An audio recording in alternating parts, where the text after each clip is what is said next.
Hello and welcome to the Narrative Matters podcast, where we hear stories about experiences with the healthcare system and the people in it that highlight the important policy issues of today. I'm Jessica Bylander. Today I'm talking to Courtney Van Houtven, a professor in the Department of Population Health Sciences at the Duke University School of Medicine and Duke Margolis Center for Health Policy, and a research career scientist at the Durham Veterans Affairs Healthcare System. In this month's Narrative Matters essay, Van Houtven writes about her sister's hospital stay after open heart surgery and the challenges that family caregivers face in being integrated into the healthcare team. This is particularly important for patients like her sister who have intellectual disabilities. This month's essay is part of a theme issue of Health Affairs on the topic of disability and health, which includes some really incredible scholarship, commentary, as well as narrative and poetry, and I encourage readers to check it out. So, Courtney, thank you for joining us today and for sharing this really difficult story. Prior to working with you on this essay, I was very familiar with your work as an academic researcher, studying topics like the health outcomes and training of family caregivers. And in the piece we'll hear today, you are sharing a deeply personal story rather than research findings. I'm wondering, have you ever written anything like this before, and how was the experience for you? That's a great question. I have not written anything like this before. I spent the year in Oregon where I was raised with the idea of being closer to family last year, and I wanted to write fiction for the first time. I really wanted to try my hand at that since I was in college, but writing about my family situation was the only thing that came out. So that's why I wrote this piece. And the published essay also includes a beautiful illustration from our longtime illustrator, Brett Ryder, and it depicts an image from your essay of a whiteboard on which you've written important tidbits and information about your sister, who initially the care providers mistakenly thought was nonverbal. Why did you do that? Why create that whiteboard to kind of portray your sister for the providers? Yeah, I think when they asked me whether my sister was nonverbal, it freaked me out. I thought, no, she lives on her own. Like she's a person, she's a very valued person and has a lot of quirky interests and hobbies. And I just started writing things on a napkin in a restaurant with my mom and my best friend right near the hospital, and just started writing things down about what she was like so that they could know her as a person and know that she's very valued to her family. It just was like this desperate move to convey that she is very unique and beloved. Did you feel like it helped somewhat? I really do feel like it helped. It helped us, at least. We felt like we put something up there that they could know that she was incredibly valued by us. I also do think it prompted people to start at least telling her stories about their own lives. And they knew that she was a huge pet fan. And that is a very common factor that brings people together. So that fact alone maybe was important for the nurses, at least, and the people who would spend a lot of time in her room, like the dialysis technicians, et cetera. Yeah, I think it was just a great example of questioning assumptions people would make about others. Yeah, for sure. Well, thanks so much for joining us. And now here is Courtney Van Houtven reading her essay, Standing Up for My Sister. My 55-year-old sister requested that we have a fun day before her open heart surgery. Getting her nose swabbed after sitting in a line of cars wasn't exactly a fun start. She and my mom had forgotten to attend a scheduled COVID-19 test the day before. When you are a person with intellectual disability and your 79-year-old primary caregiver has cognitive impairment, mix-ups happen. I was what researchers would call Megan's secondary caregiver. I was also one of those researchers. I had arrived from out of town to be one of Megan's 2 allowed hospital visitors. I would help process information for my family and advocate for my sister. I was also my sister's driver. Megan usually got around by city bus. After the COVID-19 test, we went to Old Navy, her favorite store, where we found matching tie-dyed sweatshirts. We took a selfie in the store mirror with me standing a foot taller than her. Megan had Russell Silver syndrome, and I had been taller than her since I was 1 and she was 2. Text it to me so I can post it, she said. We next hit the Taco Time drive-thru and parked to eat in the car. Megan was nervous. She was not a big talker and didn't have a lot to say that day. She gave me few updates from Facebook. The constant pinging of notifications was an everyday feature of hanging out with her. It was a grim 2-hour ride up the freeway the next morning to check Megan into the hospital. It was still hard to believe that a routine heart check to get Megan approved for the state's kidney transplant list had started a cascade of medical care, revealing nearly complete blockage in 3 of her coronary arteries and a barely functioning aortic valve. No wonder Megan was often winded, tired, and cold. My mom was skeptical that a kidney transplant was a good idea, observing that Megan had made friends in the dialysis clinic. Such thinking illustrated my mom's own cognitive changes, as 5 years ago, she would have understood the benefits of a kidney transplant over lifelong dialysis. Megan was steely when saying goodbye, accepting my side hug, likely relieved to be rid of her fretting mom and little sister. Surgery went okay, although it took 3 hours longer than expected because of the anesthesia team having trouble accessing her tiny veins. They knew how tiny she was before they started, so that news seemed bad. I was a ball of worry and only felt better when Megan gave me a thumbs up that night on my first visit to her hospital room. Megan was extubated the next morning and brushed her teeth with a nurse's help.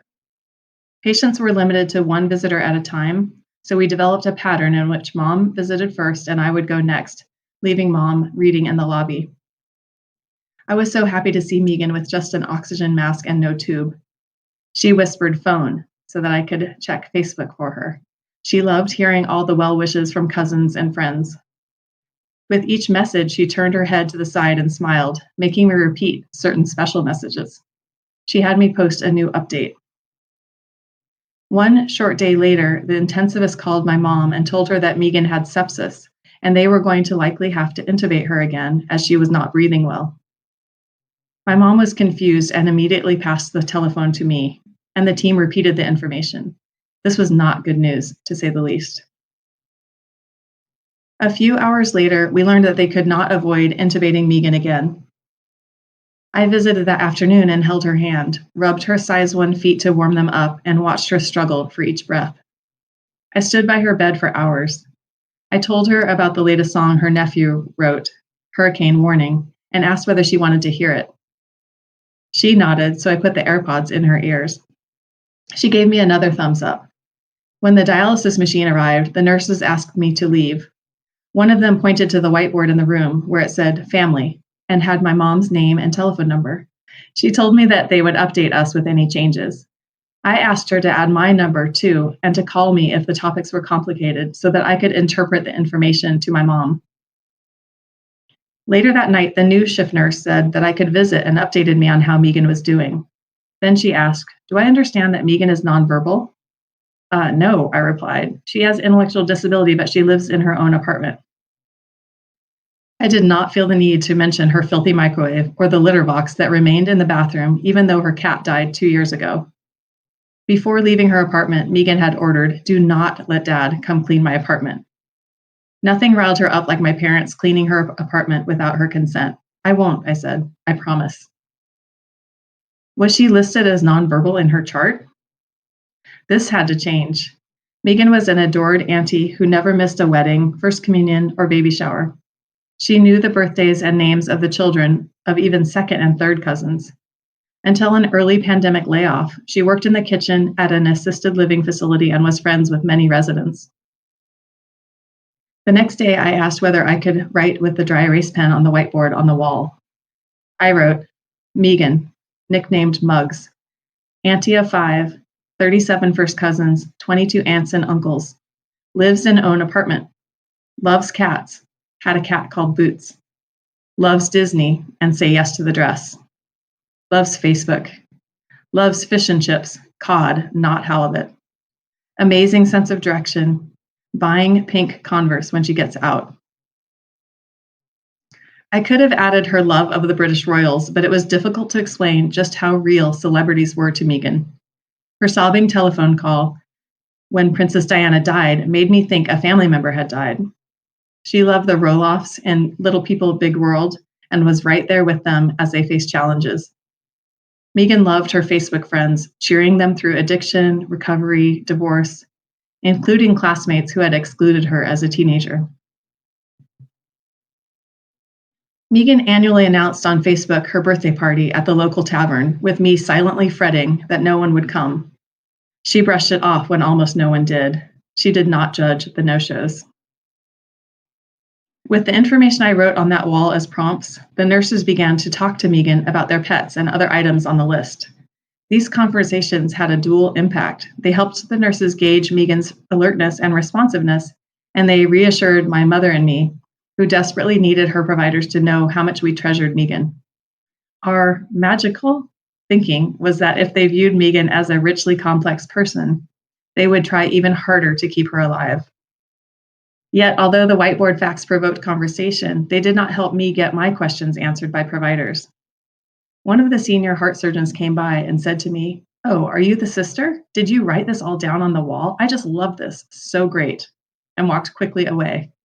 I really wanted him to stay so I could ask, "What are her chances? Tell me how I can best help look for danger signs. She's breathing so heavily and the tube has been in for too long."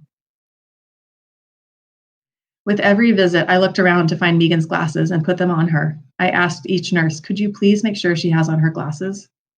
It felt especially important when the team began lightening sedation to try to extubate her. Seeing well could help her emerge. I also asked repeatedly whether they could find a smaller gown. Her gown gaped and the socks slid off her tiny feet. After 9 days of intubation, Megan no longer had sepsis. I was amazed. I had been bracing myself for her death, given that 3 of her major organs, heart, lungs, and kidneys, were compromised. My mom remained in denial this whole time, focusing on warm blankets for Megan during dialysis and thrift store shopping for treasures when not at the hospital. When she first got the tube out, Megan could only talk in a whisper. She was upset, and I couldn't decipher why. She finally was able to tell me that she missed Dad. He was at home, 2 hours away, eagerly awaiting our twice-daily telephone updates, and, we hoped, reading his email to reinforce the same information we relayed by telephone. His dementia robbed him of the comfort and terror of our frequent updates, making communication a challenge. I dialed him immediately. Megan heard his voice and whispered, "I love you, Dad." He told her he loved her too, and she became calm. As Megan's voice started recovering and she started talking to me, she relayed that a marching band was performing on the ceiling and that the drums were very loud. "Can you see the band?" She also kept smiling and waving someone into her room, saying, "Oh, why doesn't she come in?" She thought our 5-year-old niece was in the hall, confused by a nurse with a blonde ponytail. "She seems to be hallucinating," I told the intensivist when he came by that afternoon. His response, "Oh, wow, I did not know that. She didn't say anything to me." Megan wouldn't have. She only ever told providers that she was fine when asked. She fully trusted her providers. I was the only one to question them. One day I had asked the dialysis nurse, "Why is the dialysis machine here? She had dialysis yesterday." Another day, I asked the nephrologist who was attending, "What do you mean she got general anesthesia to check the dialysis port? I was told it would be light sedation." I was worried that being delirious and seeing hallucinations was going to keep her from walking safely, and Megan's providers had told me that walking was the only way for her to clear her lungs and recover. I described the marching band scene to the intensivist, and he said, "I will look at her medication mix with that in mind. We want to reduce any delirium." I represented Megan as best I could. I was adamant that she begin walking, asking each day when physical therapists would arrive. I knew of the importance of hospital mobility from my research collaborations. A close collaborator and friend had shown that 20 minutes of walking a day increased the chance of a home discharge. I learned that basic things affect both a patient's dignity and the quality of care. Finding Megan pajamas that fit took more than 2 weeks. Lisa, one of her nurses, finally got her clothes from the children's hospital. We loved Lisa. She talked directly to Megan and explained things plainly. It helped that she was a goat farmer and that Megan loved seeing adorable goat photos. Megan accepted Lisa's walks more readily than walks with other nurses, and she posed for a photo in her new pajamas and fitted socks, smiling wide and holding her walker, ready to launch. Isn't it obvious that hospital clothes that fit make it much easier to walk? One glorious afternoon, another of Megan's intensive care unit nurses turned her chair to face a big sunny picture window. I arrived to her gazing out at the birds. We sat together and avoided seeing all the machines for a while. A few days later, Megan pulled her hand away when I held it. I was excited that she did so. She loved proximity to family, but had never been wild about physical contact, so I knew that she must be feeling better. We learned that Megan would be moved from the cardiac ICU to a medical unit with less intensive nursing level care and hospitalist physicians compared with the one-to-one nursing staffing and intensivist physicians in the ICU. I decided to return home for a bit, and our beloved cousin Tracy stepped in as Megan's second visitor. Megan told me that it was okay to go, as long as I came back when it was time for her to get out. After 4 days on the medical floor, while Megan continued walking and improving, I caught up with her case manager by telephone. She told me that Megan was doing so well that she would be discharged home, as she no longer met the criteria for post-acute facility care. The hospital did not understand Megan's reality. I protested because I did not feel that my parents would be able to handle caring for her in their home. I started looking at flights. That afternoon, I was told that Megan was pretty quiet and not interested in watching television, and that when my cousin was visiting, Megan said, "Ow," and then, "Ow," again. My cousin called the nurse and she gave Megan pain medication that seemed to help. Megan told my mom later that evening that something hurt in her torso, but she couldn't explain exactly where. Mom said that Megan seemed better when she left the hospital that evening with a hug, telling her she would see her in the morning. Megan died at 11 p.m. that night on her 21st day in the hospital. There was no circling back to the secondary caregiver, me, with my sister's sudden death. No one from the hospital called to tell me that she had died, much less what had caused her death. My parents and brother each assumed that the other had told me the news, but no one had. Another complication of my parents' cognitive decline, and my brother was focused on driving my dad the 2 hours to the hospital. I ultimately learned the news from my cousin the next day by text. My family's oversight filled me temporarily with rage and hurt, but I also understood that it was a mistake, and even in my shock, I understood the structural reasons for my invisibility. I ceased to exist to the health system when that whiteboard was erased. My parents did not ask for an autopsy, and they did not see Megan again. My mom did not want to see her dead without my dad, and she did not know how to navigate getting him into the room, so she gave the hospital permission to move Megan to a funeral home. My mom remained in shock and kept asking me how Megan could have died when the hospital staff had just been teaching her how to care for Megan at home.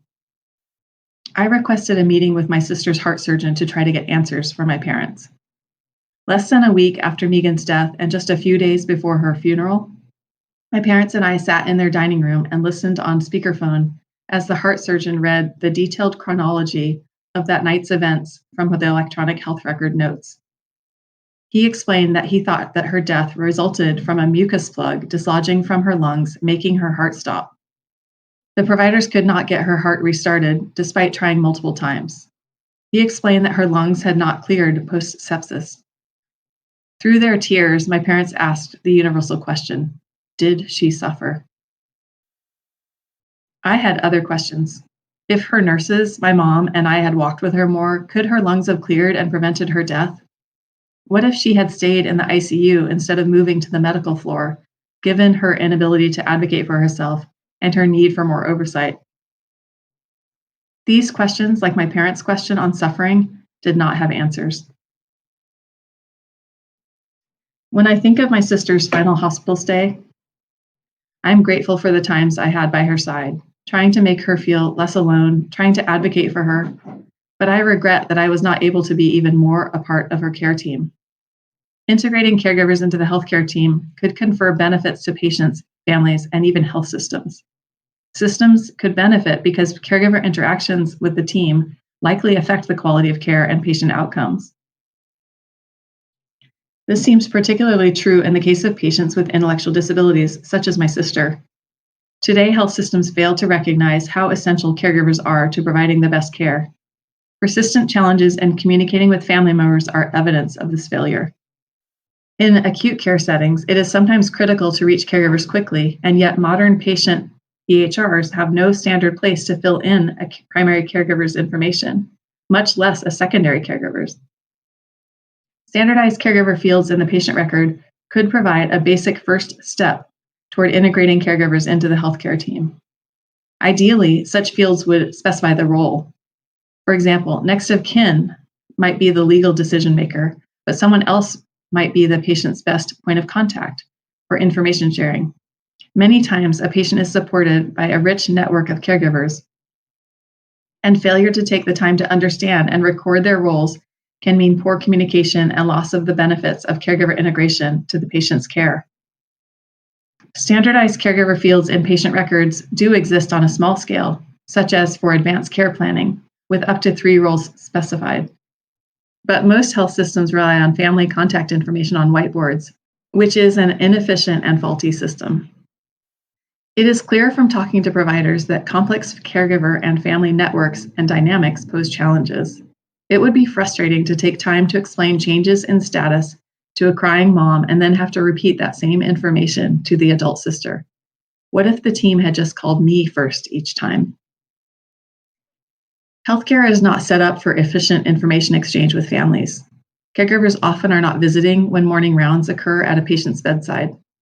What if I had been given a chance to attend morning rounds via telephone to tell the team how I thought she was doing, ask any questions, and hear their updates? I had intimate knowledge of Megan's usual functioning, and I also could learn from the team about the day's plan of care. Virtual huddles like this could ultimately save providers time by offering a regular time to interact. For system change, caregivers need tools to be well integrated into the healthcare team. We need to know what information is valuable to the time-constrained team. Using forms with simple prompts. Does your loved one seem worse today? Or what are you noticing that we should know? Could help caregivers prioritize communicating information that is vital to treatment planning. Also needed are tools to prioritize how to best partner with the team. Simple instructions aligned with treatment goals could be reiterated by every shift nurse, such as, your sister should get up and walk at least twice today for 10 minutes each time. Knowing even one thing that caregivers can do and why it is important would also help form a therapeutic alliance and a sense that everyone has the same goals. One thing I do know is that complicated family situations are practically the rule, not the exception, and should not be the reason that health systems get a pass instead of striving for necessary improvements. Some health systems have begun to formally integrate caregivers into the team and have encouraged culture change by training providers to recognize and then engage in interactions that embody inclusive care. Specifically, as part of its campaign for inclusive care, the Veterans Health Administration partnered with the Elizabeth Dole Foundation to develop and deploy a training curriculum to more than 5,000 providers nationally. So far, provider training has focused on the outpatient setting, but the training could be adapted and deployed in inpatient settings as well. Integrating caregivers into the healthcare team could help reduce distress when there is an unexpected patient death. Care models that extend empathy and closure to families should be the standard of care when an inpatient unexpectedly dies. Such models would need to account for the reality that many providers will change during a patient's episode of care, such that caregivers and providers who have worked together will not necessarily have an opportunity for closure when there is an unexpected death. A virtual huddle could help both providers and families. A final huddle after Megan's unexpected death could have let me express both my thanks and my concerns to the team. I can't stop wondering how Megan's identity as an intellectually disabled adult affected the quality of her care. Many small things happened, and I do not know how they all added up. Among the most unprotected of patients, she could not advocate for herself. If caregivers are not included in the team to report preferences, usual behaviors, and other changes that only we may notice, how can high-quality care be provided to the 6.5 million people in the U.S. with intellectual disability? Patients and families bear the cost of this haphazard approach. To minimize risks, health systems need to change to systematically include caregivers as contributing members of the healthcare team. Systematic change must also recognize that patients incur higher risks based on class, the health literacy of the caregiver, and systemic racism. And solutions need to take into account that up to 1/4 of patients do not have a caregiver and they will need representation. As a start, health systems should prioritize caregiver inclusion efforts for patients who have difficulty representing their own preferences and needs. People like my sister and the millions of other patients with cognitive and communication challenges. Health systems also should ensure that families know that it is unlawful to discriminate against people with disabilities, including intellectual disabilities, when healthcare teams make decisions about healthcare treatment. Treatment decisions must be based on the best objective medical evidence without making assumptions about quality or value of life. The stakes feel incredibly high to families desperate for providers to recognize their family member as a person of value. Knowing about this legal protection could be empowering. The morning of Megan's pre-surgery COVID-19 test, waiting in a line of idling cars, Megan rolled down the window to look out. She said, "Listen to the birds chirping. There is Gran, that one is Popo. There is Grandma, Grandpa, and Uncle Jerry." I was stunned. I didn't know this was how my sister thought of loved ones who had died. At first, I didn't know what to say. "Ah, I like that idea, Muggs," I finally replied. "I don't believe she's with our ancestors now, but maybe she thought she might be someday." I wish I had said, "I'm going to do everything I can to do right by you, Megan." The work to do right by my sister and better include caregivers as valued healthcare team members isn't finished yet. That was Courtney Van Houtven reading her essay, Standing Up for My Sister. Thanks for listening to the Health Affairs Narrative Matters podcast. If you like this episode, tell a friend and be sure to subscribe wherever you listen to podcasts. And be sure to check out the rest of the content in this month's special issue of Health Affairs on disability and health.